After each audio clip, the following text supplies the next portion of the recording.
My guest today is Janelle Amos. Janelle is a former 3 times in-house head of demand gen turned consultant. As the founder and chief strategist of Elevate Growth, she helps B2B SaaS companies between 5 million and 15 million in annual revenue create comprehensive marketing strategies that drive brand awareness, customer acquisition, and revenue growth. In today's episode, Janelle talks about how a conversation with a business coach made her realize that she needed to shift her business focus to better meet her clients where they are and address their challenges with clarity and better focus. So let's dive right in. So much for taking time to talk to me today. This is going to be a very cool conversation. I look forward to it. And thanks for giving me some of your time. No, thank you so much for having me. I'm excited for our conversation today.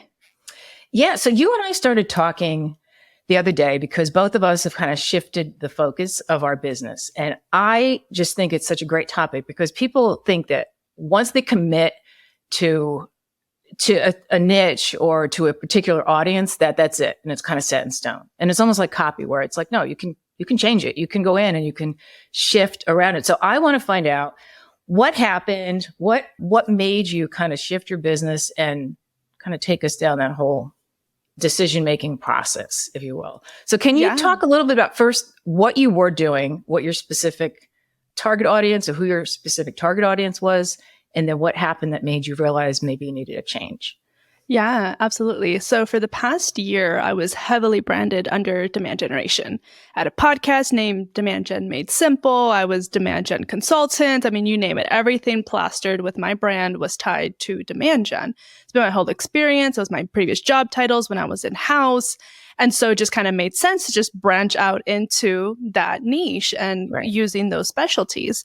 But I've come to find, and if you Google it, actually, you can find this too. What is demand generation? Type that into Google and you'll find a blog from HubSpot that comes up. It's like the first organic result or something like that. It's like the first one. And it says, if you ask 10 different B2B marketers what demand generation is, you'll get 10 different answers. And over time, throughout the course of that year being branded as demand gen, I was really struggling meeting people where they were with that definition because everybody had a different perspective, a different opinion, a different set of knowledge or skill sets that they thought tied into demand gen. And so me coming, I didn't know where to meet them at, if they were at like the very tippity top of educational, if they were already opinionated and it was this or that, and they're looking for somebody to fit their box.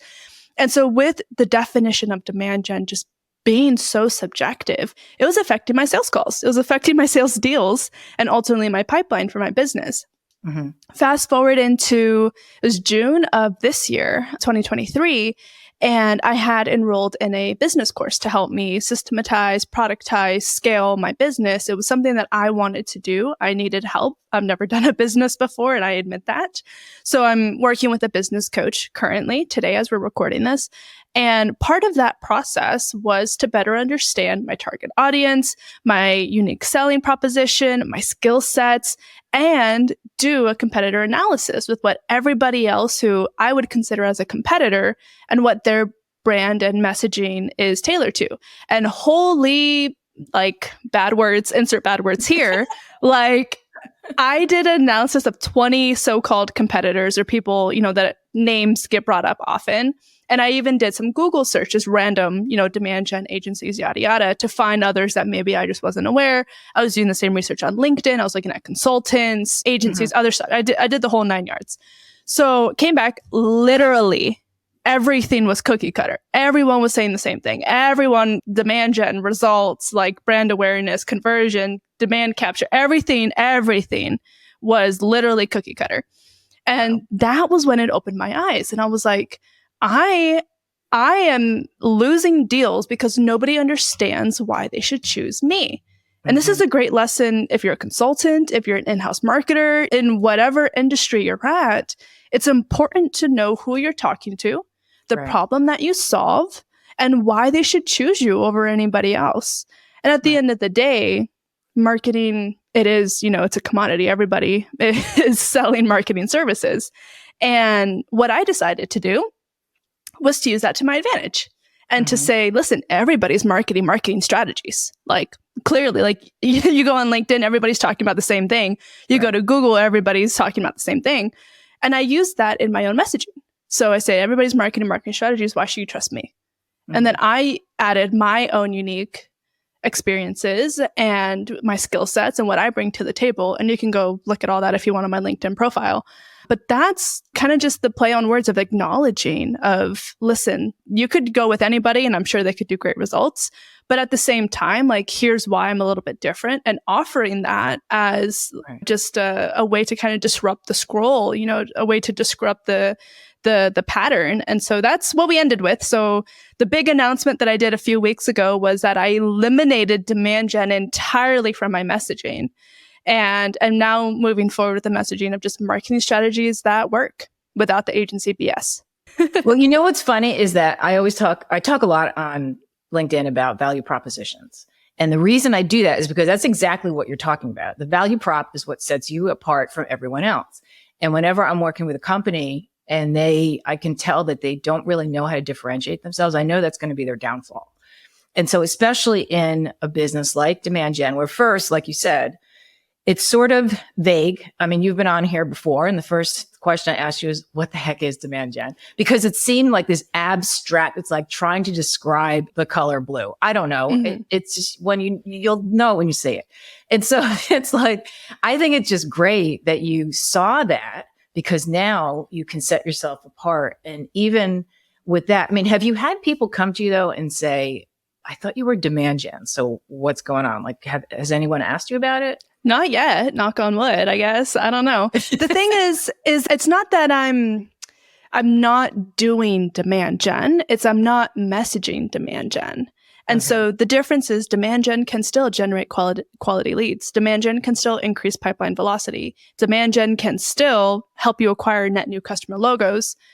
But you don't have to know you're doing demand gen specifically to get the results that you want. So I'm essentially cutting straight through that. I'm saying, I'm helping you get new clients. I'm helping you increase pipeline velocity. I'm helping you do all these things. Who cares how we get there? Like, we'll get there. And I make sure they're the right fit for me as a client by my own internal processes, right? And screening processes. But at the end of the day, they have to be looking for a transformation from where they are currently, what I say point A, into point B.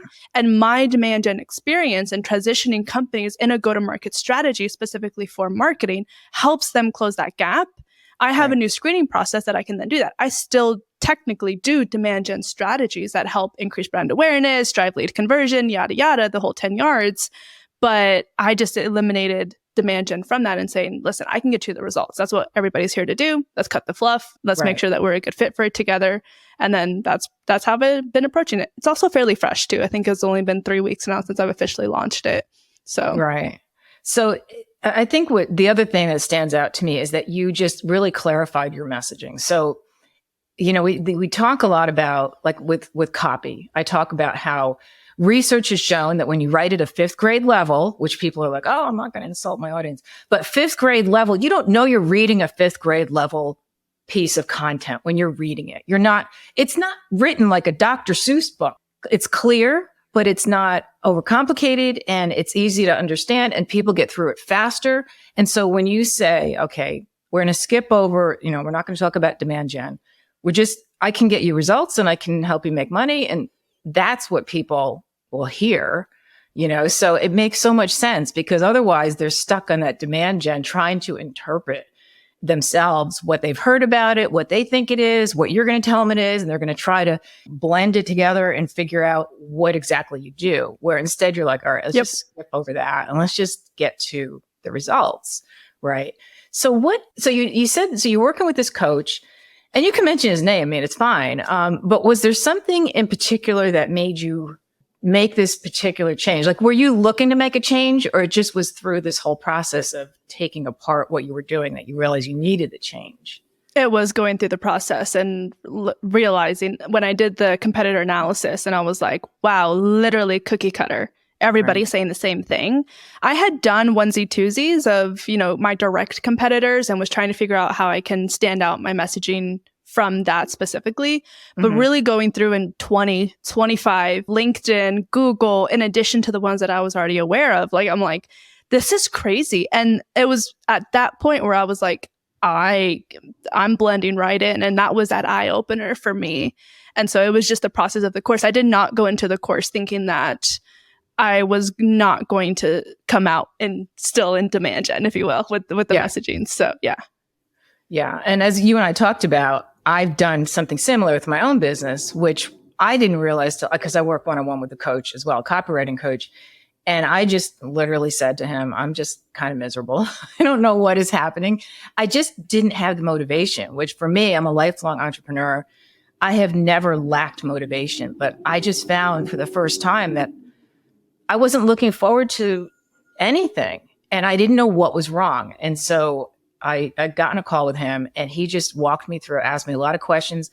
I had no idea that I was going to be changing what I was doing because what was missing was this huge chunk of my background that I was no longer using, which is wellness, health, and fitness. I mean, I've been on expert panels. I've written for every fitness magazine under the sun. I mean, literally, and I just burned out from it. But then I thought, well, for B2B, I don't have to talk about, I don't have to describe how to do a bicep curl. That was the kind of stuff that's making me crazy. It was like, I can't do another article on walk off the weight. So it was like, because every magazine wanted that. Like, we need a fresh idea. I'm like, all right, but this isn't that like that. This is B2B. So this is like business, wellness, health companies that are selling franchises, that are selling products that are business related. So I never thought about that before. So it's just interesting that you were kind of doing the same thing. And it just makes it, I mean, do you feel like you have like a much clearer idea of, like you said, you've changed, what have you changed actually? Like you said, it's only been a few weeks really, but you do. I created a whole framework. Okay. So I have a whole, like, what is it that we're doing? Step-by-step process. I can now score you. I can give benchmark industries percentages, and I use it as an initial audit for clients. Mm-hmm. And then from there is what we use to scope out an SOW. But everything for what I'm doing, how I appear on podcasts, my website, the assets I'm creating tie into that value prop. So it's the core of the entire apple, if you will. Yeah. And that was the thing my coach told me. You probably were told the same thing too, is that you need to go all in. I said to my coach, I said, well, I've been writing for SaaS. Does this mean like, can I write for SaaS and write? And I actually talked to two coaches. I'm in one mastermind group and then I have my other coach, and both of them said the same thing, just 100% all in. You just have to, just do it and then know that the right people are going to find you. Do you have an easier time telling people what you do now? Has it changed that? Well, I mean, it's not that it makes it easier on me. It's easier for them to receive it, if you will. So you can say, oh, I do demand gen strategies. And they're like, cool. But it's still subjective to what they think demand gen is. If I say, hey, I do X, Y, and Z, I generate net new leads, I increase pipeline velocity. They're like, oh, cool. That's what matters. And so that's what they get, like marketing strategies that drive customer acquisition. Like that's what everybody's looking to do. That gets a lot more clear than just demand generation. So the message is a lot more clear. Right. It still sounds like that would be a highly competitive area, though. Is it still? I mean, absolutely. Everybody's marketing strategies. That's what I'm literally using in my own value prop. And so, but there's a lot of things that make me different, which is what I talk about in a lot of the new assets I'm going to be creating. So more to come. So, stay up to date. But part of that, you just got to use it to your advantage, and even the last 6 months, everybody has been branching into consulting alone with all the layoffs that's been happening in SaaS. So you're seeing every day there's 2 to 3 announcements on LinkedIn from people in my network. Oh, I've just started X agency, or oh, we're doing this firm, or oh, I'm now a consultant full time. Cool, absolutely. It's still highly competitive, but I truly feel that if you know how to position yourself and you put in the work, that there's going to be people who see and value that. And then the second thing to that is you got to do good work and you need to get results. And then you also need to tell everybody about those results. So by me specifically saying I do marketing strategies that work, that drive results, I'm acquiring all my customer testimonials, data points, everything, and I'm going to be using that to back that up. So I did this for X customer. If you want that, we can do that too, and use that in my advantage as well. It's like I'm not just fluff. Like I Right. can actually help do some things. So, but one of the things I wanted actually to connect on for your audience here is a key point of both you and me needing to go through the process of getting a fresh perspective. Right. And I actually put a LinkedIn post, I think 2 days ago now, about needing to get a fresh perspective, about how we're so subject to what I call tunnel vision of not being able to take a step back and look at the bigger picture because we're just, busy chugging away. And I think that's what happened with both you and me. We just got so busy, chugging away. And so I can add that as a key takeaway for your audience is make sure that you're not just subject to tunnel vision. And, if you need to, it's okay to get a fresh perspective because both you and me are coming out stronger because of it. Right. And a lot of times we're afraid to because, there's a number of things. I don't know what your feelings are on this, but for me, it's like, will somebody really understand what I'm doing? Like, it's almost like it's kind of, in a way, it's a little bit arrogant on my part, but it's like, do people really get me, And I know the coach that I talked to find this transition for myself is someone I've worked with one-on-one for about 1.5 years now. And I tend to be one of these people. I'm super loyal. When I find someone, whether it's just an editor or somebody that I really like, I will stick with them like doggedly until they do something absolutely horrific, and it's just the way I am. I'm comfortable. And so with him, I just told him everything and I trusted him. I think that's the big thing is you have to trust that people are listening to you. They understand you. Yes. And it's funny because when you're talking about that, I was thinking about with businesses with their value prop, a lot of times a company will come up with their value prop in a boardroom without any outside information. And I call it like inhaling your own fumes, which is something I heard. I didn't come up with that. But it's like when you just listen to yourself, we only know what you know. You have this myopic view, like you said. You don't really understand how other people see you, I think is what it is. So that really helps, just getting that kind of perspective, right? Absolutely. Yeah. Was it actually was it a one-on-one with you? I think you said because you're in a group, right? So was this through a one-on-one coaching session or was it actually as part of a group conversation that you came up with your new approach? It's a self-paced course. So it's like an online academy where you go through and you walk through the modules, you sit, you watch the video, and there's worksheets that come with that. So essentially you watch a module and then you have to like do the work afterward.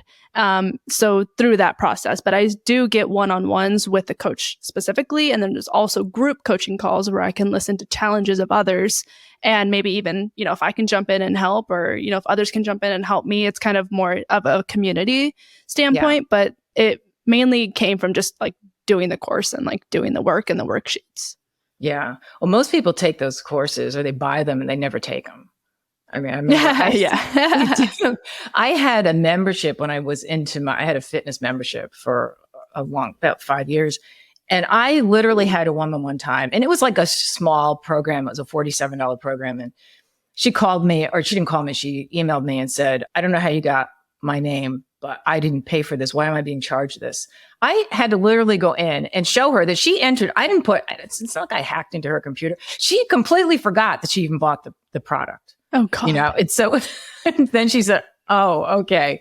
But, people do that and they just tend to buy stuff. So it's kudos to you for actually following through. Yeah. Self-directed and self-motivated.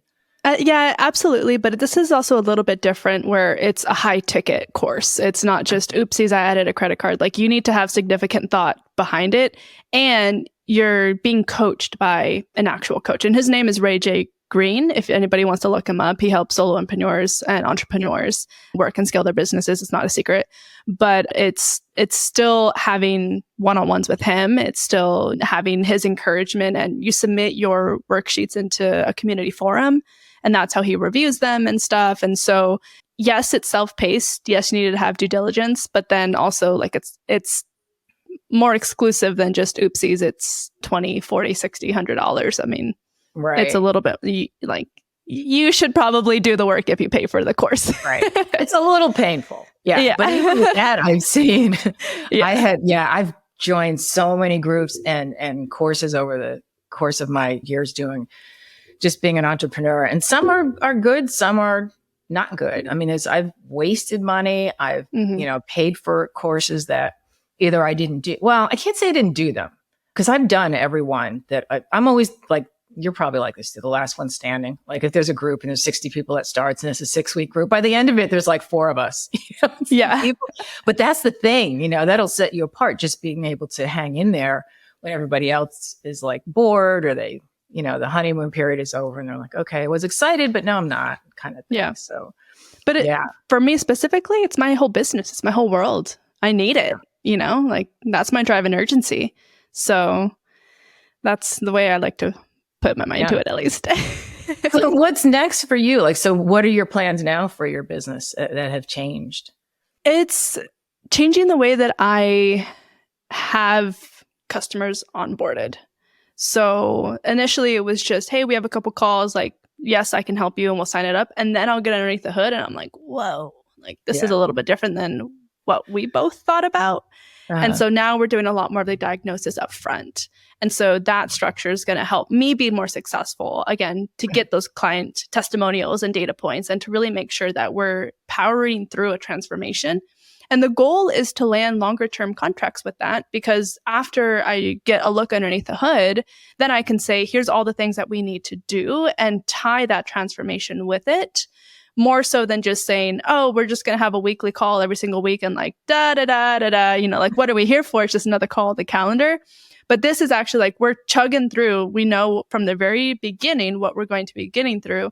And so rather than at 3-4 months kind of fizzling out of like, we're losing our momentum, the honeymoon phase, like you said, we're just like, hey, we're only halfway through what we're talking about. Like, this is where we're at. It's the progress we made, and, some underlying metrics that we're seeing that are showing success.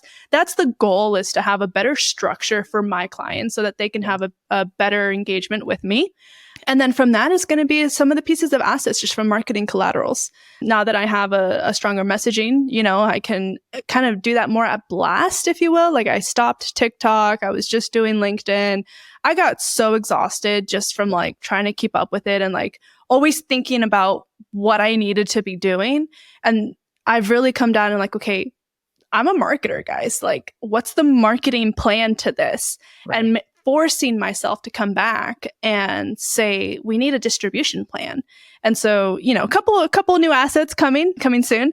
So that, in addition to the client onboarding progress, is going to be the critical changes to that. So it sounds like part of it is that you'll be, and maybe this was what you did before too, though, is keeping them kind of up to date on all the analytics as they're changing. Is that part of it? Because I know demand gen is known for, okay, you need to give it at least 3 months or 6 months or something, right? Has that part changed? No, not too much. I think it's more so of making sure we both know what we're working toward. And so having a checklist, if you will, up front, instead of creating a checklist as you go, constantly needing to uncover new things and coming to the weekly meeting of like, here's what we're doing. Like, no. Like, here's what we have left to do instead of here's what we did. And so really making sure that you're adding value consistently. And maybe it's not even a weekly engagement anymore. Maybe it's whatever other pace we need to, what makes sense with the client. But it's making sure that we're leading with value instead of just having another call for the sake of having a call. So that's my goal, Yeah. Well, that sounds awesome. I mean, so if someone wants to work with you, where can they find you? You can find anything on LinkedIn on my profile, Janelle Amos. You can go to my website, elevate-growth.com, but LinkedIn has everything that my website has as well. But you can book a call directly with me through either of the 2 portals. And if you want, you can follow me, LinkedIn, TikTok, any of the other new social channels. Trying to make a presence there too as we continue to grow. Awesome. I'll put those links in the show notes too, so everyone can find you easily. Well, thank you so much. This has been so interesting and very motivating for me to know that I'm not the only one who turned around the business in a different way that I didn't expect. So yeah, it comes from a fresh perspective. Yeah. Like that, I think that's the key takeaway from this conversation for your audience is, sometimes when you need a boost of momentum, like find a way to clear your headspace or get a fresh perspective and find a way to get remotivated, find out what it was that motivated you from the jump and find a way to get back to that. And it could take more than just a couple of questions. I mean, you really have to get into it. So yeah. Awesome. All right. Well, thanks again, Janelle. I really appreciate it. This has been a lot of fun. No, thank you. Yeah. I appreciate your time, Linda.